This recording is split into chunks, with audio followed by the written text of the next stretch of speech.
vegan waffles. And it's held together with Xanthan gum. And that's, I had the same thing, but I only had one waffle because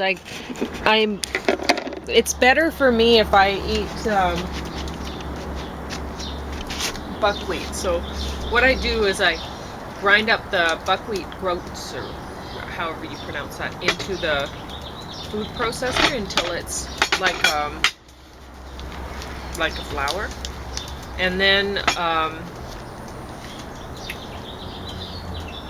make it just like the rest. So what I did this time though is I ran out of buckwheat, so I ground up oats into flour, and my body, since I found well, really since I was going through perimenopause, but now that I'm menopausal, I can't handle oats that well. It's and I certainly can't have wheat and stuff like that, but even oats, it starts making my fingers hurt and stuff, and it's harder for me to breathe. So I don't think that oats actually help. I don't think the fiber from the oats help with cholesterol like the fiber from apples do. That's what I've been feeling anyway when I'm eating. Apples do great. Yeah, my suspicion is what you're taking in terms of glucose is counteracts the fiber effect. Yeah, and that's even if, like, without adding some maple syrup to it, right? Like, that's just if I'm having just oats. Like, I was having, what I used to have was oatmeal with probably ground up as much flaxseed as oats and cinnamon. That was I like that evening meal, but now I can't have that. So anyway, but for a treat, I'm having this because I made them for James yesterday, and he really liked them. So that was good. Really good. And I'll try to remember to write down the recipe. I don't measure ingredients; I just stick it in. So it'll be kind of ballparky, but I'll try to write it down when I'm posting the video. I'll write it in the notes of the video. And today I wanted to talk a little bit about racism. And I know it's a touchy subject, and my video is probably going to be deleted, so I'm not bothering to do a review or anything with it. But you're married to a guy who's part South Asian, part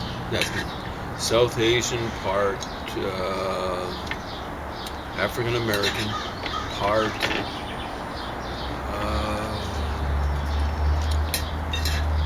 Indigenous American, and that's just when the fun begins. So I won't go into any more detail, but it's a lot of things mixed in. Doesn't matter to me anyway. I don't care. But doesn't bother me. Yeah, I kind of like being all these things, you know. It doesn't show, but on my skin. But you know, I like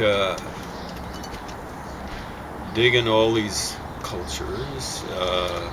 You know, like people talk about multiculturalism. I'm multiculturalism all on my lonesome. And so the culture that I like, I mean, you know, I will,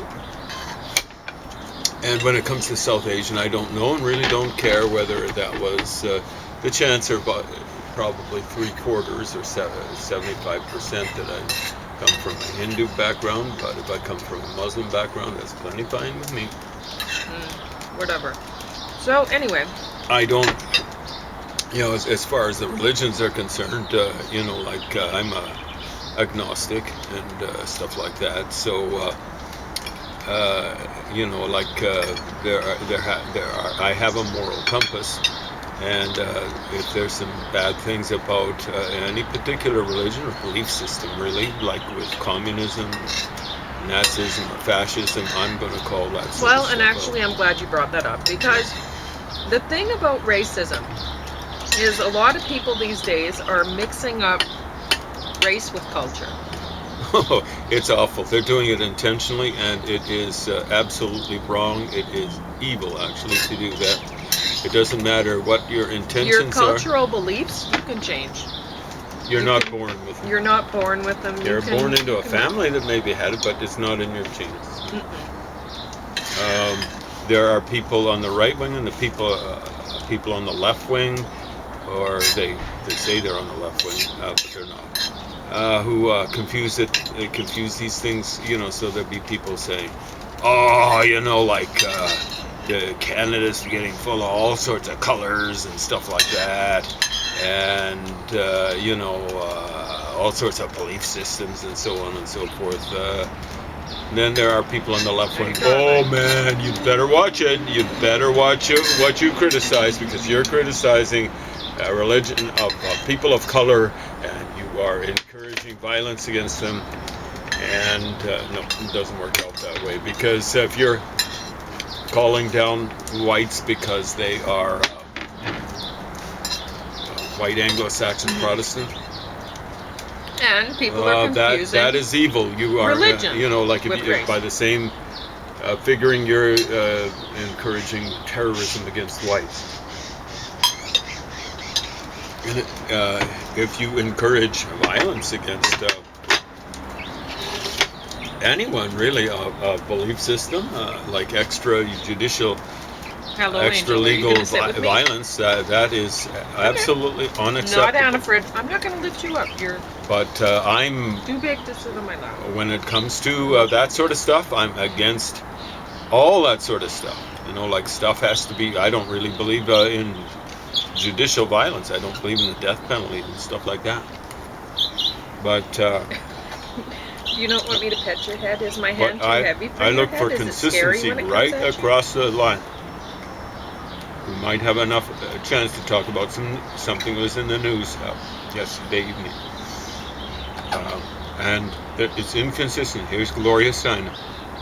I am making her what she said quite a while back. Hopefully she still says it. I'm making it more easily apprehendable. What's sauce for the goose is sauce for the gander. In other words, how you tell whether something is bad is you reverse roles and say, what comes of that? Like what happens if you treat women the way men have been treated, and men the way women have been treated? Oh, it looks ridiculous. Okay, well, anyway. Okay, so go ahead.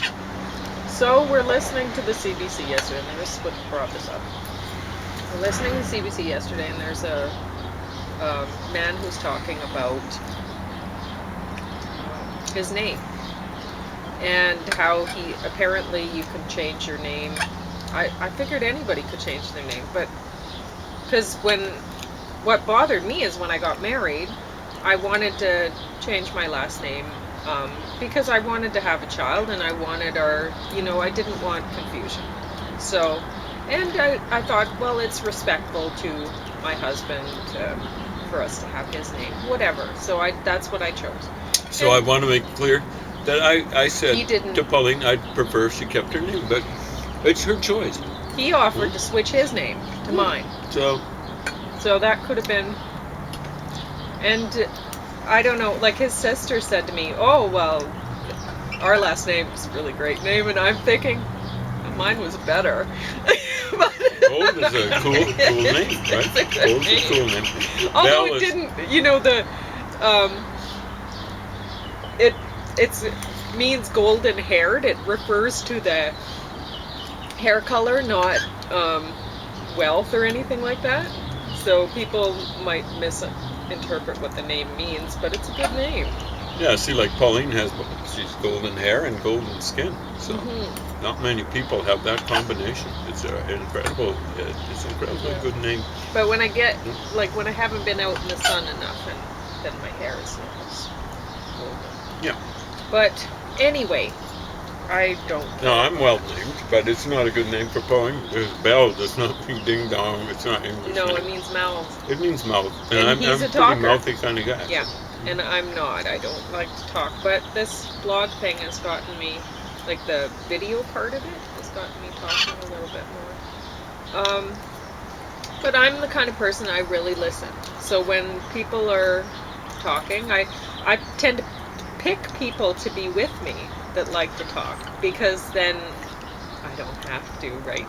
The conversation, if James is in the room with anyone else, I don't have to talk. There's going to be a conversation there without me. And sometimes it'll even be one-sided. Sometimes some can people just just overwhelm me. They're usually not terribly interested in and my hearing ex, other he points really of view. talked too, but when I met him, he seemed really shy and he didn't talk. So I think maybe I bring that out in people somehow. But I'm not conscious of how I'm doing it. Anyway, so this guy. Yeah, I'm an extremely shy kind of guy. Actually, if you put everything in balance, when I was a kid, I was much shyer than Tony. So. Okay. So anyway, I'm very tired, but it's going to be another hot day, and it's going to be hard to sleep because I don't have air conditioning. But what was I going to say? The guy was talking about names. So apparently you have until 2026 or something. It was 5 years, 5-year envelope. So. Yeah. So maybe that's without a fee or something like that involved. I'm not sure, because I thought you could change your name anyway. Like, I've known in England, people who've changed their name to whatever. I mean, I could decide to change my name to Lightbulb Samsung or something, and it would. I'm pretty sure I could do that if I wanted to. So in England, about 1970 or thereabouts, maybe even no, I think it might have been a little bit later officially. Elton Hercules John, otherwise known as Elton John, changed his name to that officially from Reginald Dwight III. So he'd already been calling himself Elton John. I'm not sure exactly when it happened, 72, 73. Well, a lot of the time people do that. If they are trying out a new name, they'll try it out, and they won't necessarily change it legally. But anyway, so when I was married, there was something in the forms that asked me if I wanted to change my name on my birth certificate, and I'm like, why? Why would anyone be able to do that? Like, that's... But anyway, that bothered me. And then, when I got your parents might have given you an more offensive name, and maybe it bothers you. Yeah, maybe. No. So, anyway, sometimes parents aren't. But that was an option back then when I got married. So I don't know. So maybe it's without a fee that you can change your name now until 2026. But anyway, he was talking about this, and so anyway, the change. I'm just going to make the long story short. If you want, you can listen to his whole thing on the radio. And you can probably get a podcast of it or something like that. Well, you can listen to it online. Yeah, exactly. That's what I mean. So yeah. I don't know the terminology. Yeah, or whatever. just You look know up better than CBC, whatever. And yesterday was Sunday, June 19th, I guess. So I don't know what time it was when we were. I think it was around noon, but I'm not sure. Anyway, there you go. You have a ballpark. You can listen to the whole thing. So the guy, he was talking about when people can't pronounce your name, and like say it's a name from a different culture that it's not your culture. You're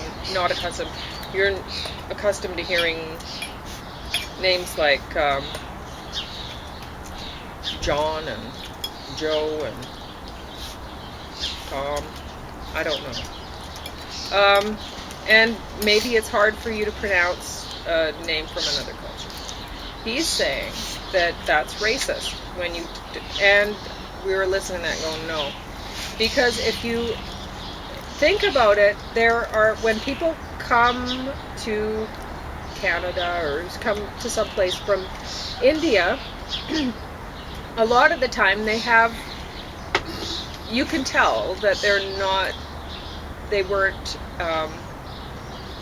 probably weren't born in Canada, weren't, educated at a young age or whatever in Canada because of how they pronounce things. And that is true with a lot of different cultures. And we were watching, I think it was a great course on linguistics, I can't remember, but they were explaining why. And would you like to explain why? Why? Why? Because I'm sure James knows this. Because he studies linguistics, a lot. Yeah. So it looks as though people have trouble once they get past a certain age, up in their teens, really. Yeah. Or as early as their teens, acquiring some of the basics of language. So they have to learn it in a different way. Yeah, well, people, like, different languages have different sounds that they use. Oh, it's incredible. Now, the International Phonetic Alphabet, basically they put it onto 2 pages. It's kind of like, it's not nearly as well organized because it's the nature of the game. Language isn't as neatly summifiable as the elements in the periodic table. But a periodic table you can fit on 1 page. These are 2 pages, and it's like it's several charts really, but quite a soundtrack. That's loud. Yeah. So I kind of get a little jumpy with one of the medications I'm on. Well, actually, probably a couple. They're not fun medications, just in case someone's wondering. One of them is related to thalidomide, and you're told that you can't get anyone pregnant and all that sort of stuff. So they're not fun. Don't think it's fun. So anyway, it's difficult for some, if you're not raised in that culture, in a certain culture, it's difficult to adopt language from another culture or whatever. After a certain age, well, you're going to have some difficulty. Let's say once you hit your teens or something you can't like that, even hear it. You can't, like when somebody from another culture is saying, no, it's such and such, and you're like, such and such? Yeah, and it's hard they'll to be hear. like, no, because I guess I can't remember, I wish I'd paid attention to what great course it was and actually remembered it, but I'm pretty sure it was a great course, so if you look at the great courses online, you should be able to find it. And they talk about that, how it's actually, your brain gets wired to recognize specific sounds. And if your language that your parents and whatever didn't use those sounds, your brain is literally not going to hear those sounds. It's not going to recognize them. So sometimes you use the sound and you don't even recognize it as significant. Yeah. So an example is the glottal stop. Said in the glottis, constrict the glottis. It's you stop the flow of air for a nanosecond or whatever. And it's like what a Cockney says when he's saying bottle. I'm not going to say trying to say, because it's actually, his dialect is as legitimate as high upper class English. But so I won't say trying to say bottle. He's saying bottle, but he says bottle. So what he replaces the T with, this is the way we say it. And I think we'd have to say it's Would that be the same thing with the name Lloyd? Or is that a different thing? Lloyd is, I gather, the double L is a unvoiced L. So you don't rumble your vocal cords when you say it. So it's a different sort of thing. It's a different Now, thing. glottal stop is unvoiced. I think they say that it's one of the few things that you can't voice. You can't voice the glottal stop. I suspect they'd say you can't voice an H where we say an H. We say an H in the glottis. So that's a fricative, a glottal fricative, as opposed to a stop. You don't stop it. You can say an H forever, so long as you can keep breathing out. Glottal stop, it's just like that. It's over and done with. So we say it all the time, but it's not important for us. So, you say it twice there. When you say, you say it in front of the, and in front of the O. So, but it's not significant. Whereas the and the O is significant. You know, it's a little bit different from oh. You know, so we don't even hear that. We don't even know that we do that. Well, so we're not taught it. We don't have to be taught it. We just learn it. And it really doesn't have any meaning. So Anyway. that's the way it is. So when you get people over from India here, they've been taught wrongly how to. Once they're here. No, over there they've been taught wrongly. Oh, really? Yeah, how to do. Well, I'd see it as wrong. How to do.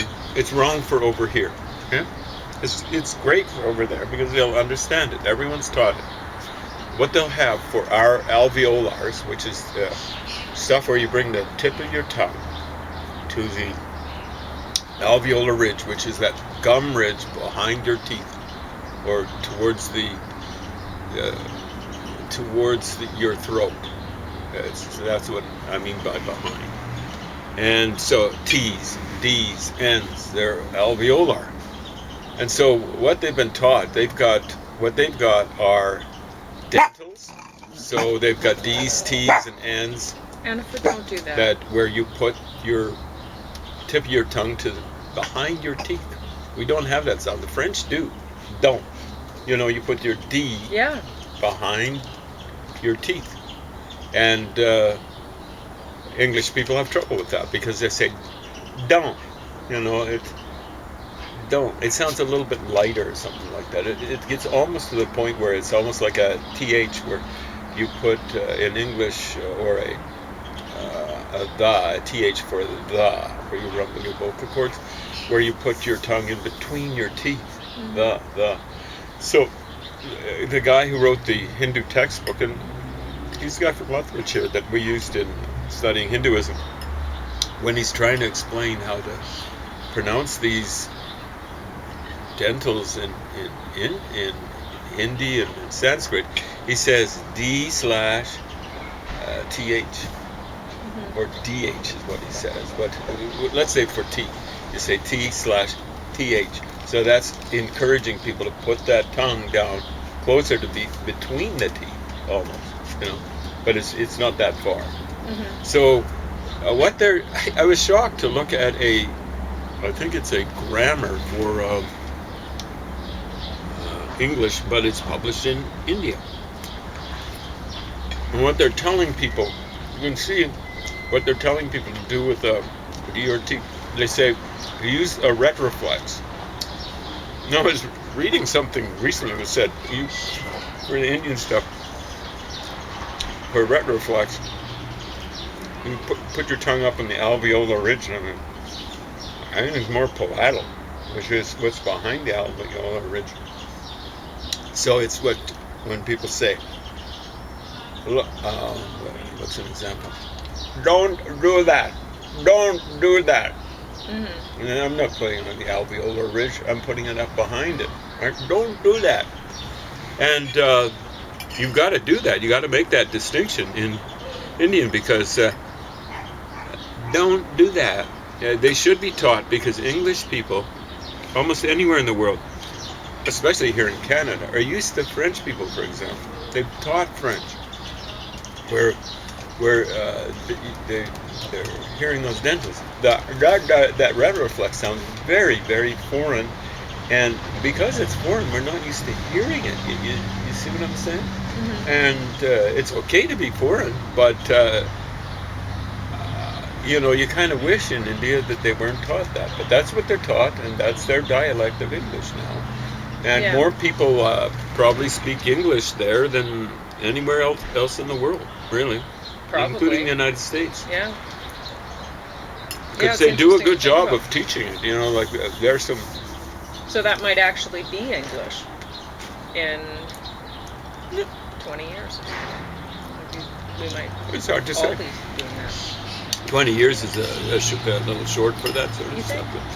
I don't think so. Anyway, But that dialect is just as accent. It's just as legitimate as the stuff the Queen's English spoken in it. So pronouncing somebody's name incorrectly, that's not racist. That's not racist at all. And if you choose a name for yourself, or if one is chosen for you, a lot of people, if they're given a complicated name to pronounce, they go with a nickname instead, so that it's easier for people. That's what a lot of Greens will do. So that's passive personality types. They don't want to make anybody feel stupid, because if you make mistakes, you feel dumb. If you're most people, I mean, some people want to mispronounce people's name, I suppose. But most don't. Most don't want to mispronounce people's name, and they don't want to get things wrong. When they get things wrong, they feel dumb, and nobody wants to feel dumb. So anyway, but there are aggressive people who will, they would be more likely to change their name to something complicated, so that just to get in people's face about it. Aggressive people, they just want a reason to take after other people. And if they're aggressive propagandist type people, they seek that out. So they're looking for reasons to come down on people and make it seem like, oh, you guys are the ones that are being offensive right now. You're being aggressive. But no. They're the ones who make a fuss when people say, Merry Christmas, Happy New Year. Yeah. What? They accuse the other people of microaggression. That's a microaggression. Well, they're the ones who are being aggressive. Someone wishes me, what is it, Ramadan Kareem or something like that. I think that kind of means noble Ramadan, but it's interpreted, maybe misinterpreted as Happy Ramadan. If someone wishes me that, it'd be rude for me to say, oh, come on now, that I don't subscribe to that religion. You're trying to indoctrinate me into that religion. It doesn't matter where. If it's in a place where it's Muslim majority, I'd be saying, thank you. That's very nice. That's that's appreciated. Yeah. Okay, you have 2 minutes to talk about the church burning. So they burnt down a couple churches, some people on. Reserve. Yeah. But the thing is there would be, at first you're thinking, well, they're reserve, do what they want. And then you think, wait a minute, there are probably quite a few Native people who are Catholic. On that reserve, there are definitely across So Canada. they burnt down somebody's church. That's not right. Well, that, if we do the sauce, for the goose sauce, for the gander thing, that's an act of terrorism. Yeah? Now, the way it's being treated on CBC is, who cares? It's like tipping out houses or burning them or stuff like that. There was one guy on CBC saying, oh, well, I'm kind of happy to see them go. No, if you want to see something like that go, we have laws. And we have, you can pass a law on that reserve and have the stuff taken down in a civilized manner. There could have been, one of the things I gather was a derelict building. There could have been someone in there. You don't do these sorts of things. Yeah, if it's not being used anymore and whatever. But still, I mean, maybe the wood could have been recycled. I don't know. Well, I don't know. Even then, it's up to them. But they've got to do it legally. Just don't go do stuff like that. Like I say, it's to intimidate people.